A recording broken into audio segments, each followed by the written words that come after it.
तो आज की क्लास शुरू करते हैं। पढ़ेंगे sickle cell anaemia. Last class में भी आपको इसमें थोड़ा डिस्कस किया था, लेकिन कुछ रह गया है, वो बात करेंगे। सिकल सेल एनीमिया किस तरह का डिसऑर्डर है वो देखो पहले।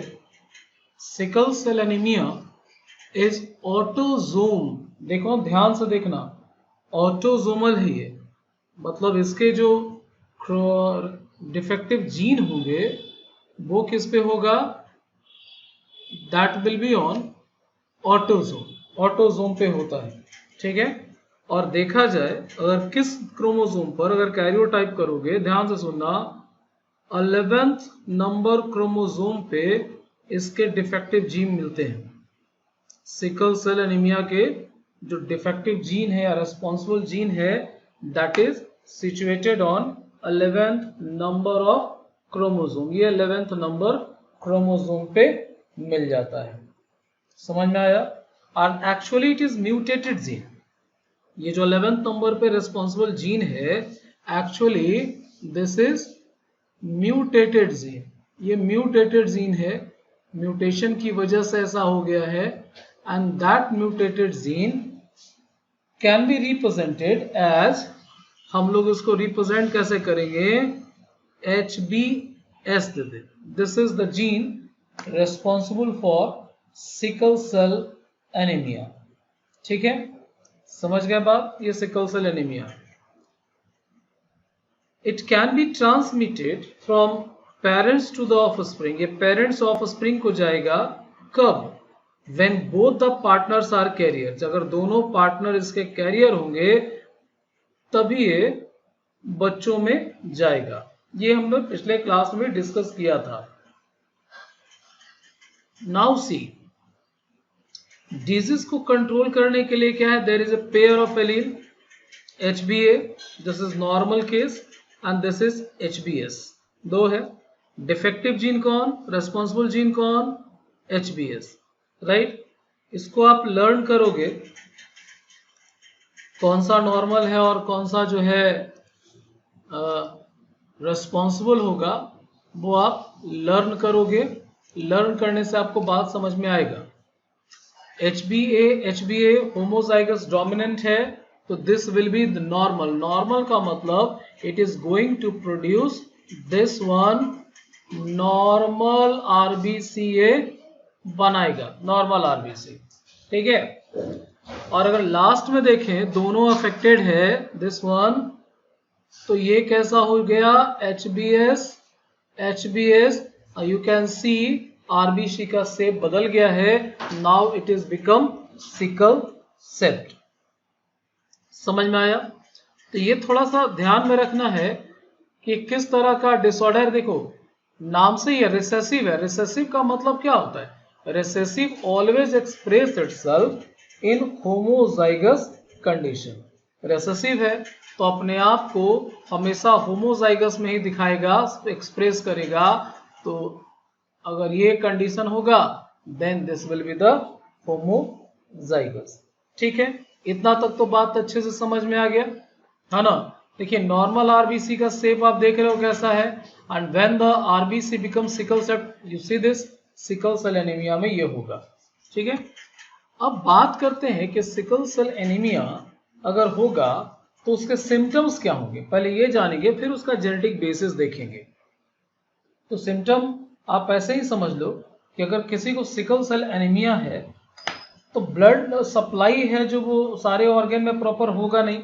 अगर एक लिस्ट करके देखें, है ना, अगर लिस्ट करें, लिस्ट कैसे करेंगे, हम बोलेंगे तो शायद लिखना चाहो तो लिख सकते हो, अदरवाइज हम ऐसे ही यहाँ पर नोट करा देते हैं। ब्लड जो कैपिलरी है वो क्लॉग्ड हो जाता है, blood capillaries that is clogged. तो ब्लड कैपिलरी क्लॉग्ड हो गया एकदम, ठीक है। उसके बाद blood supply affected, blood supply affected मतलब जो मेजर ऑर्गन है वहां तक प्रॉपर ब्लड नहीं जाएगा। बात समझ में आ रहा है। बाइंडिंग कैपेसिटी जो होता है आरबीसी का ऑक्सीजन के साथ दैट ऑल्सो गेट रिड्यूस्ड। ठीक है, muscular cramp, headache, damage to spleen, brain और दूसरे वाइटल ऑर्गन को होता है। These are the effects of sickle cell anaemia. जिंदा रहना मुश्किल हो जाता है ना। It is tough to survive. Sickle cell anaemia वाला पेशेंट जी नहीं पाएगा, है ना। वो कहा जाता है कि फीटस स्टेट में ही वो मर जाएगा। ठीक है, सीवियरली एनेमिक चाइल्ड है तो उसके साथ ये दिक्कत है। तो अब जरा देखेंगे कि इसका जेनेटिक बेसिस क्या है। देखिए, defect is caused by the substitution of glutamic acid by valine.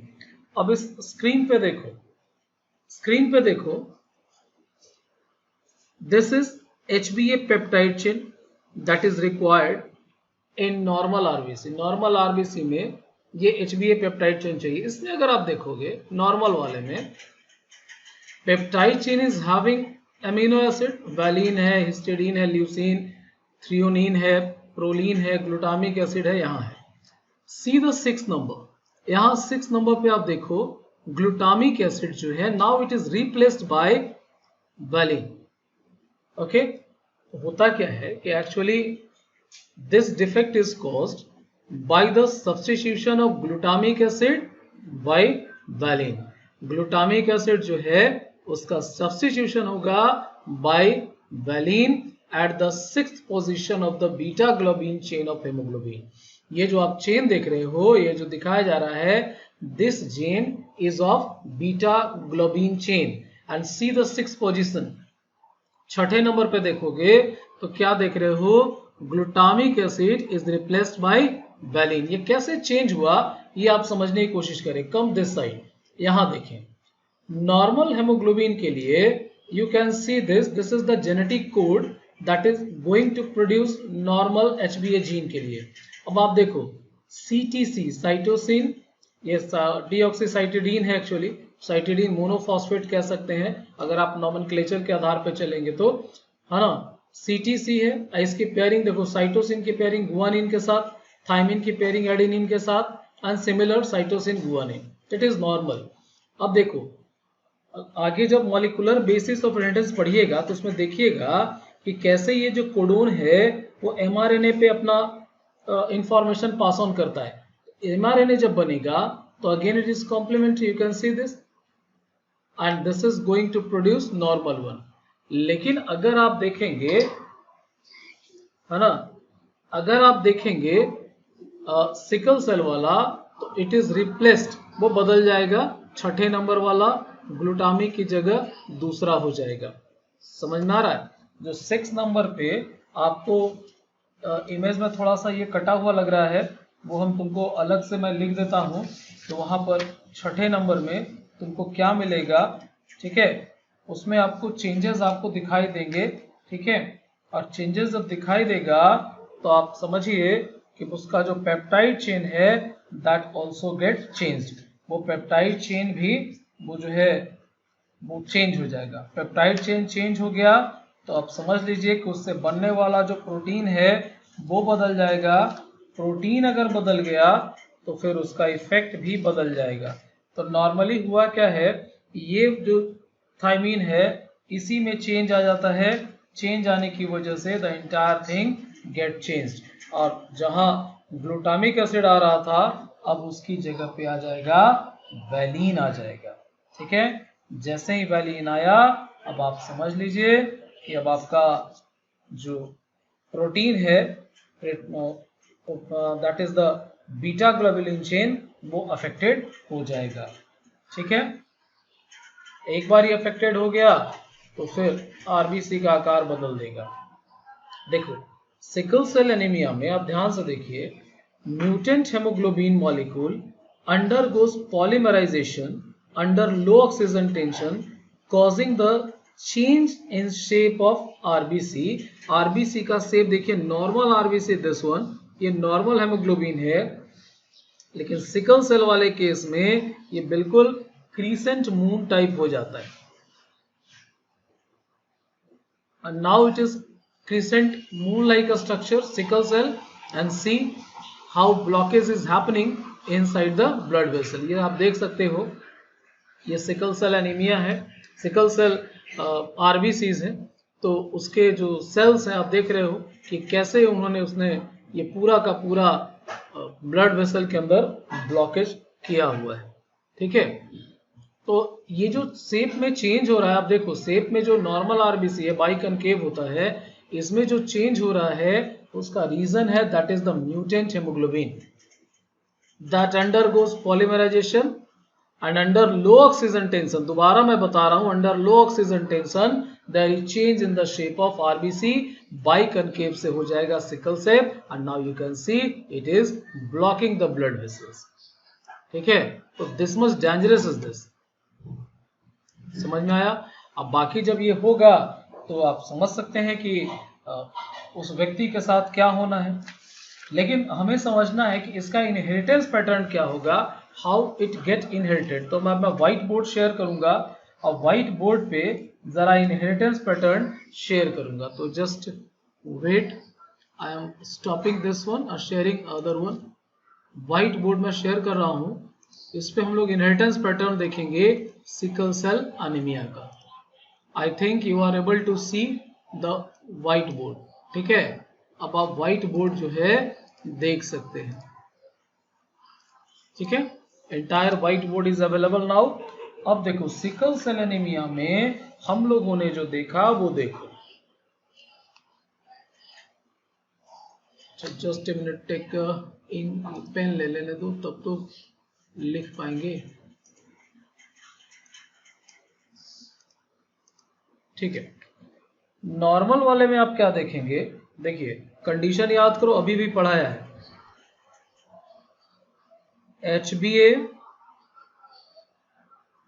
HbA this is normal. HbA क्या होगा, नॉर्मल। ठीक है, दूसरा देखो HbS this will be carrier. और जो तीसरा है, अगर होमोजाइगस होगा HbS तो this one will be anaemic. ये हो गया एनीमिक हो गया, राइट। बताया आपको पहले किस तरह का है ये, ऑटोसोमल रिसेसिव डिजीज है, ये बताया। ऑटोसोमल रिसेसिव डिजीज, जीन्स, इसका जो जीन है किस पे होगा, बताया क्या आपको, gene is situated on 11th chromosome. तो 11th नंबर वाला क्रोमोसोम ऑटोसोमी होता है। अब देखेंगे इसका इनहेरिटेंस पैटर्न, बिल्कुल मेंडेलियन जैसा।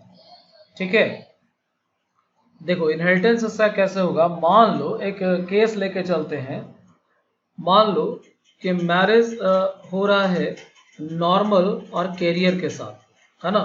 पहला देखते हैं, मेल फीमेल कोई भी ले लो, कोई फर्क नहीं पड़ता, रेसिप्रोकल का रिजल्ट भी एक ही आएगा। और इसको कैरियर के साथ क्रॉस कराना है, तो that is this one is the genotype. अब आप इसको बनाओ, गैमेट्स इसमें जो दो बनेंगे, सिमिलर टाइप गैमेट होगा HbA। यहां जो देखो गैमेट बनेगा HbA HbS, ये दोनों गैमेट बनना है। ठीक है, क्रॉस कराओ। सपोज आपने इसको इसके साथ क्रॉस कराया, सबको सबके साथ पॉसिबिलिटी देखो, HbA this will B normal, ये नॉर्मल हो गया। यहां भी देखेंगे तो अगेन इट इज नॉर्मल। बहुत इजी है, मेंडेलियन जैसा क्रॉस कराओ। ये अगर आप याद रखते हो कि कब नॉर्मल होगा, कब कैरियर होगा और कब जो है एनीमिक होगा, तो आसानी से सॉल्व हो जाता है। अब इसको भी आगे इसके साथ क्रॉस कराइए, HbA एंड HbS। ठीक है, तो this will be the carrier. ये कैरियर है, इसको डिजीज नहीं होगा बट ये डिजीज कैरी कर रहा है। Similar here HbA HbS again it is carrier, ये कैरियर है। समझ में आया? तो ऐसे ही क्रॉस करना है। दूसरा एक और केस देखो जिसमें हम लोग दूसरा ले लेते हैं, एक कैरियर ले लेते हैं। कैरियर का मतलब हो गया, तुम लोग भी बनाओ साथ में, कैरियर हो गया तो इसका मतलब HbA है और क्या है, HbS है। कैरियर हो गया और इसको जो है क्रॉस कराइए, एक और दूसरे कैरियर से ही क्रॉस करा लो, अनदर कैरियर से क्रॉस करा लो with the same genotype. Condition आप कुछ भी अपना क्रिएट करें, क्रॉस करा कर देखो पॉसिबिलिटी। सी दिस, यहां जो आएगा HbA HbS, यहां भी दो तरह के gametes, one is the HbA other is HbS। Cross कराओ, ये नॉर्मल हो गया, this will be the normal. See this one, यहां अगर देखोगे HbA HbS, this will be carrier. देखो N for normal, C for carrier. इसका आप देखो अगेन दिस वन HbA, थोड़ा इरेजर से इसको मिटा दें, यहां पूरा हटा दें, ठीक है। यहां आ जाओ, ये हो जाएगा again HbA HbS, this is again carrier. Last वाला देखो HbS HbS, ठीक है। समझ में आ रहा है? तो ये कैसा होगा, that will be the anaemic, और ये एनेमिक जिएगा नहीं, है ना। दिस एनेमिक नेवर सर्वाइव, ये कभी नहीं जिएगा। मतलब अगर इसमें लिख दें यहाँ नीचे में, ये मर ही जाएगा, डाइज, ठीक है। सर तो फिर वो बर्थ होने से पहले ही उसका डेथ हो जाएगा। हाँ, एनेमिक चाइल्ड है तो ये केसेस होते हैं, जन्म भी ले लेगा तो जिएगा ज्यादा समय नहीं, वो मर ही जाएगा। समझ में आया? तो नॉर्मली फीटस स्टेट में ही गड़बड़ हो जाता है और उसके बाद भी अगर जन्म ले ले तो वो जिएगा नहीं। समझ गए?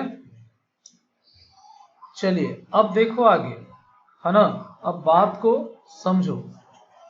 हेट्रोजाइगस इंडिविजुअल को अगर जैसे मान लो कि किसी के फैमिली में ये सिकल सेल एनीमिया का हिस्ट्री मिल रहा है, सिकल सेल एनीमिया का हिस्ट्री मिल रहा है, इतिहास मिल रहा है, ठीक है। तो इतिहास मिल रहा है तो उसमें क्या होगा कि अगर मान लो कि मैरिज डिसाइड किया जाए तो फिर कैसे होगा, ठीक है।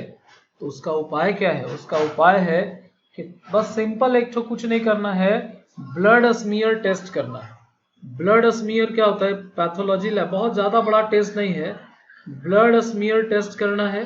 पहले तो पुराने समय में ओल्ड सिलेबस में ब्लड स्मीयर बना के ब्लड टेस्ट स्कूल लेवल पे ही कर लिया जाता था, ये सीखना रहता था। अब लोगों ने इसको कराया है, ठीक है। उसी में अगर आरबीसी को देखोगे तो आरबीसी का शेप देखना है खाली, बस उसी से अंदाजा हो जाएगा कि किसका नॉर्मल आरबीसी है और किसमें वो सिकल सेल वाला मिल रहा है। समझ गए?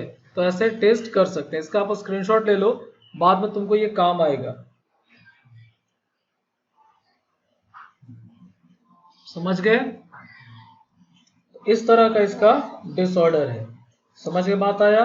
तो this is sickle cell anaemia. यहां तक बात समझ में आया? अब चलते हैं आगे,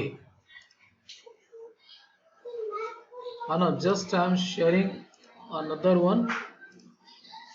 हाँ, नाउ सी दिस अगेन। अब हम लोग वापस आ जाते हैं इस पे और पूरा पहले इंक हटा दूं इससे। तो सिकल सेल एनीमिया आपको समझ में आ गया, इनहेरिटेंस पैटर्न समझ में आ गया। Now come to the next, phenylketonuria, PKU, phenylketonuria. ठीक है, ये भी डिसऑर्डर आपको पढ़ना है, फेनाइल कीटोनूरिया। तो ये किस तरह का डिसऑर्डर है, इसमें क्या होगा आप समझने की कोशिश करेंगे। समझ गए, एनसीईआरटी देखोगे तो you will see there phenylketonuria, उसमें आपको मिलेगा।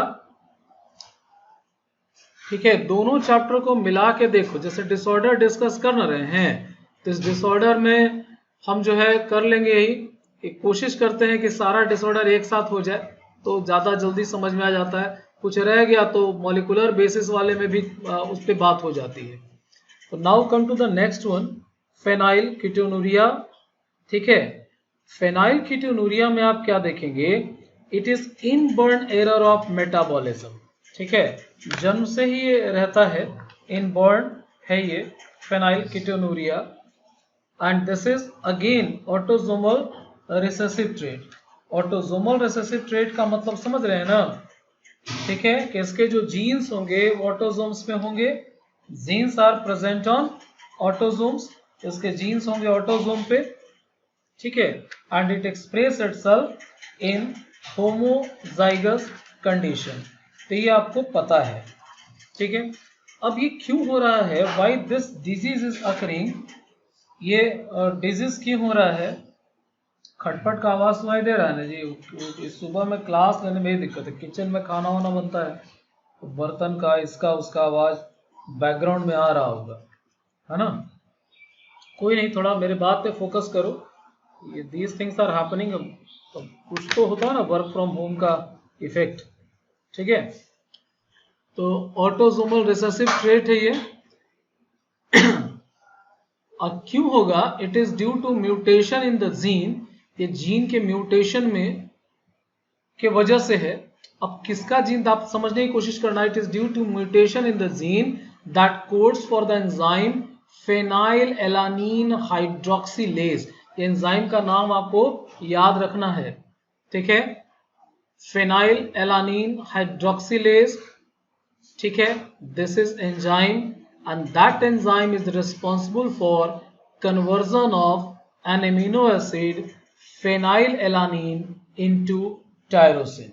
ये phenylalanine को टायरोसिन में बदलता है। समझ गए, दिस इज कॉमन। जैसे नॉर्मल पर्सन, स्क्रीन पे देखो ना, डायग्राम से समझ में आ जाएगा। ये नॉर्मल पर्सन का है, डाइटरी प्रोटीन है जो आप खाना खाते हैं, तो डाइटरी प्रोटीन में फेनाइलएलानीन होता है और इस फेनाइलएलानीन को कन्वर्ट होना है टायरोसिन में। समझ में आया, कौन कन्वर्ट कराएगा, कन्वर्ट कराने के लिए है फेनाइलएलानीन हाइड्रोक्सिलेज। ठीक है, दिस इज द एंजाइम, और हर एंजाइम के पीछे जीन होता है, ये हम लोग सब जानते हैं। अब देखिए ये नॉर्मल है, और now tyrosine is used in these things, तो आपको ये नॉर्मल है।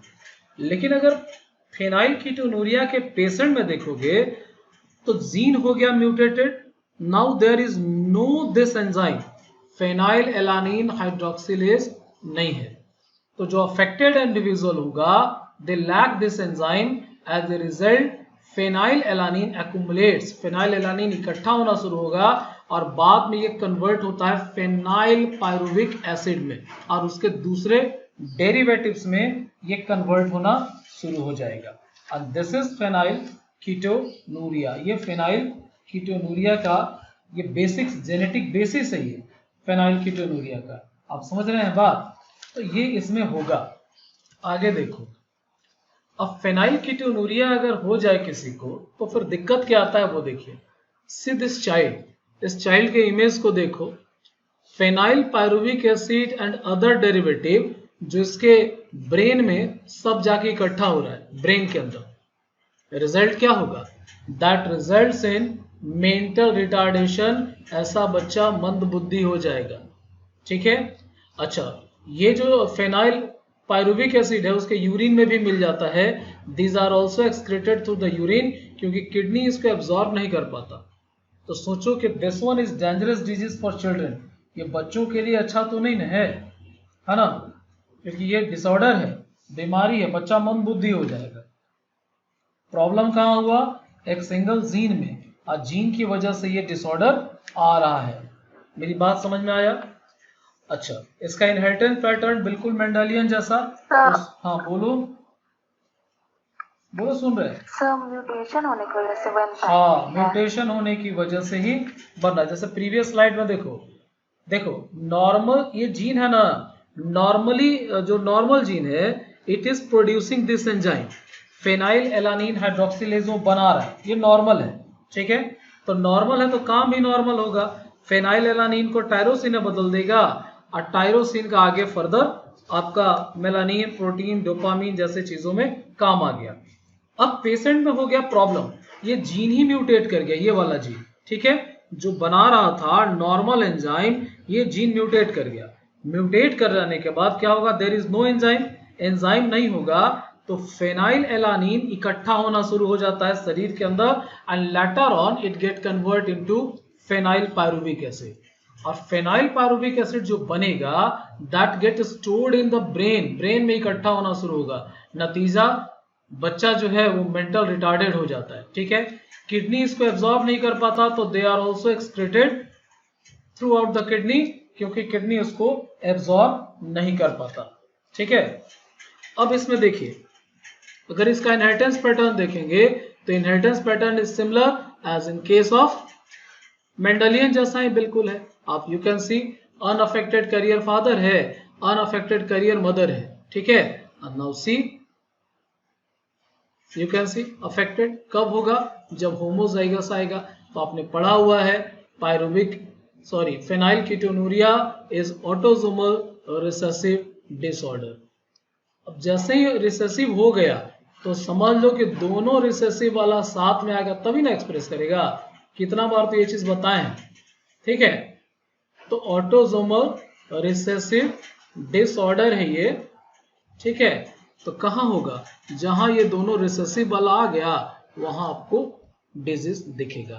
तो दिस इज फेनाइल कीटोनूरिया। तो याद रखना फेनाइल कीटोनूरिया से क्वेश्चन रहेगा, है ना, कि फेनाइल कीटोनूरिया किस एंजाइम के एब्सेंस की वजह से होता है। तो यू शुड रिमेंबर या memorise the name of this enzyme phenylalanine hydroxylase. दूसरा कहता है कि what is the role of this enzyme phenylalanine hydroxylase. तो आप बताइएगा कि it actually convert phenylalanine into tyrosine. Phenylalanine that we are getting through our food, जो खाना आप खा रहे हैं उससे आपको ये मिल रहा है, और ये प्रोटीन है और प्रोटीन को चेंज होना है इसमें। बात समझ में आया? तो ये प्रोटीन का part, not complete protein, this is आप समझिए फेनाइल एलानिन जो है this one is what, this one is dietary protein में आपको ये मिलता है और इसको ही कन्वर्जन होना है टायरोसिन में। तो ये सिंपल है, आप इसको करें, याद हो जाएगा, कुछ है नहीं इसमें। अब देखिए एक नया है थैलासीमिया। थैलासीमिया देखेंगे, अभी थोड़ा देर समय बच रहा है, 7 मिनट 11 सेकंड ऑलमोस्ट। तो थैलासीमिया आप समझिए थैलासीमिया क्या होता है, कुछ बेसिक सीख लें, टाइम खत्म हो जाएगा तो फिर अगले क्लास में हम लोग करेंगे, ठीक है। देखो थैलासीमिया क्या है, what is thalassaemia? Again you can see here it is autosome linked recessive disease, यानी इसका भी रिस्पॉन्सिबल जो चीज है वो ऑटोसोम पे ही होगा। तो it is an autosome linked recessive blood disease, ठीक है। It is transmitted from unaffected carrier parent to the offspring. देखिए ऑटोसोमल लिंक्ड रिसेसिव है तो जहां रिसेसिव आ जाएगा, मान लो स्मॉल टी से दिखा रहे हैं, तो ये जहां आएगा वहीं डिजीज होगा। अब ये किस कारण से होता है, रीजन क्या है? इसके पीछे का भी रीजन होता है आपका म्यूटेशन और deletion. Deletion is the reason of behind mutation. आपको पढ़ाए हैं कि डिलीशन से क्या हो रहा है कि कुछ क्रोमोसोमल पार्ट जो है वो लॉस्ट हो जा रहा है, ये मैंने डिस्कस किया है। बात समझ में आया? ठीक है। तो it is due to mutation और डिलीशन। अब इसमें दिक्कत क्या आता है वो देखो। अब मान लो कि म्यूटेशन हो गया या डिलीशन की वजह से जैसे हुआ, तो it results in reduce synthesis one of the alpha और beta globin chain of haemoglobin. Haemoglobin के अंदर ये दो चेन मिलता है, ठीक है, अल्फा बीटा, ठीक है। हालांकि ये दोनों में अगर गड़बड़ हो जाए, ठीक है, इस चेन में, तब ये डिजीज होगा। तो it results in reduced synthesis of one of the alpha और बीटा ग्लोब्यून चेन ऑफ हेमोग्लोबिन। नतीजा क्या होगा? Abnormal haemoglobin. एबनॉर्मल हेमोग्लोबिन होने का मतलब है कि नाउ इट कॉजेस एनीमिया, ठीक है, anaemia.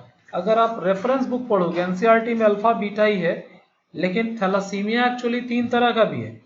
Alpha is there, beta and delta, ठीक है, डेल्टा भी होता है, अल्फा बीटा एंड डेल्टा, ठीक है। बट मेजोरिटी में देखा जाए तो ये alpha beta is common, alpha beta is common, और डेल्टा वाला it is reported in almost 3% population. मान के चलो कि थैलासीमिया का 3% पेशेंट में ये दिखता है, otherwise alpha and beta is normal, ठीक है। तो अल्फा एंड बीटा चेन्स आप समझ गए, दिक्कत होगा। देखिए, thalassaemia is a quantitative problem. देखो, बात समझ में आना चाहिए, ठीक है। कभी कभी ये पूछता है कि why sometime we called thalassaemia is quantitative problem. तो दिक्कत ये है, देखिए, क्वांटिटेटिव इसलिए कि इसमें सिंथेसिस ही कुछ ग्लोबिन चेन का होता है, कुछ ही फिर ग्लोबिन मॉलिक्यूल का ही फॉर्मेशन होता है, जितना रिक्वायर्ड हो उस लेवल पे नहीं हो पाता।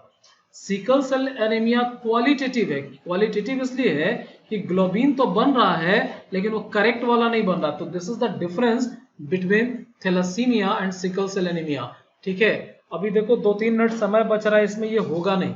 तो हम लोग नेक्स्ट क्लास में थैलासीमिया पढ़ेंगे। ज्वाइन करना है क्लास टाइम पे और फिर आप सीख पाइएगा। समझ गए? कोई दिक्कत? तो आज जो पढ़ा है उसको करो। Now I am going to end the class. Homework दिया है समर वेकेशन वाला, उसको जरूर बनाना। That is very very very much required, right? चलिए, so now I am going to end the class. So when the vacation will become? आपको 2-3 दिन में इंफॉर्मेशन मिलना चाहिए, है ना? आई होप सो, ठीक है। लेकिन वैकेशन में कुछ दिन क्लास कराएंगे ये चैप्टर खत्म होने तक, ठीक है।